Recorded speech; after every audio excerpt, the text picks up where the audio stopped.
Algebra में एक और टर्म इस्तेमाल होती है कि क्लोज सेंटेंस और ओपन सेंटेंस। अब क्लोज सेंटेंस और ओपन सेंटेंस में क्या फ़र्क है? मिसाल देता हूँ मैं, कोई एक सेंटेंस का वही मतलब अलजबरा में भी कि जो इंग्लिश में या मैथ में होता है कि group of words which makes a complete sense या विच गिव्स कंप्लीट मीनिंग, के अल्फाज का वो मजमूआ कि जिससे सुनने वाले को मुकम्मल मतलब समझ आए, उसको सेंटेंस कहते हैं। अब क्लोज सेंटेंस से क्या मुराद है? मिसाल देता हूँ मैं, एक मिसाल लिखता हूँ दोनों तरफ, 2 + 3 = 5 और इधर मैं लिखता हूँ 2 + x = 5। अब आप देख रहे हैं कि मैंने एक को क्लोज सेंटेंस के नीचे लिखा और दूसरी को ओपन सेंटेंस। आप बता सकते हैं कि इन दोनों में बुनियादी तौर पर क्या फ़र्क नज़र आ रहा है आपको? जी बिल्कुल, ओपन सेंटेंस वो वाला सेंटेंस होता है कि जिसमें एक वेरिएबल होता है और क्लोज सेंटेंस वो वाला होता है कि जो वेरिएबल के बगैर होता है।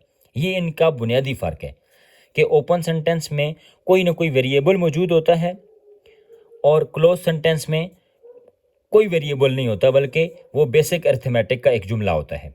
ये तो हो गया एक फ़र्क क्लोज सेंटेंस में। हम कोई और मिसाल भी दे देते हैं इसकी।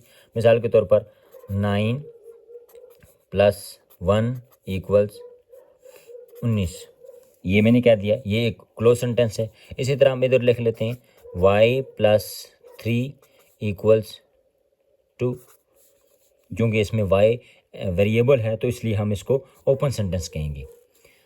अच्छा, अब एक और चीज़ भी इस्तेमाल होती है मैथमेटिक्स में जो आमतौर पर सवालों में आती है, वो होता है कि फॉल्स सेंटेंस या स्टेटमेंट और दूसरा होता है ट्रू स्टेटमेंट या ट्रू सेंटेंस।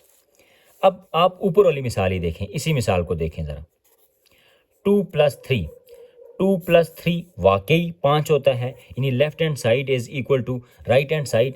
तो अगर ये दी गई शराइत के मुताबिक कोई भी जुमला अपने हिसाब से दुरुस्त है, मिसाल के तौर पर हमने इसकी मिसाल दी 2 + 3, ये लेफ्ट हैंड साइड है, ये भी 5 के बराबर है, इसका जवाब भी आगे 5 लिखा हुआ है, तो इसका मतलब है कि ये वाला जुमला जो है ये ट्रू है।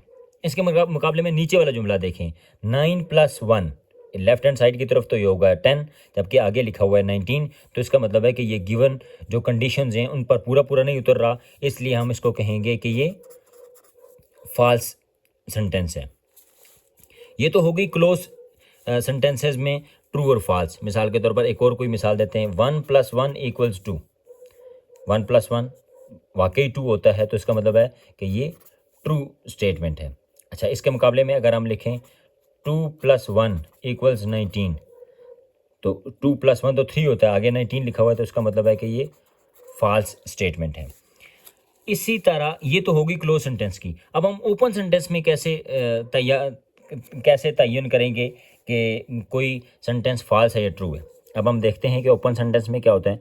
ओपन सेंटेंस में फ़र्ज़ करें कि हमारे पास यही था 2 + x = 5। अब इसमें एक कंडीशन लगी हुई है कि ये x है दरमियान में। अब x की वैल्यू तो हमें पता ही नहीं है, तो x की वैल्यू हम करेंगे कि अगर x = 3 तो फिर ये वाला जुमला होगा ट्रू, और अगर अदरवाइज़ यानी अगर x की वैल्यू 3 नहीं है तो फिर ये जुमला हो जाएगा फॉल्स। यानी देखें, आप 2 में 3 प्लस करें तो 5 ही होता है।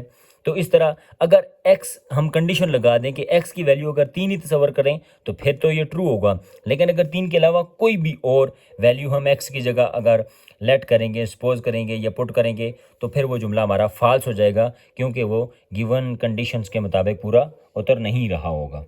तो उम्मीद है कि आपको क्लोज सेंटेंस और ओपन सेंटेंसेस की भी समझ आ गई है, और इसके साथ साथ किसी भी सेंटेंस के फॉल्स या ट्रू होने का भी फ़र्क बुनियादी तौर पर पता चल गया होगा।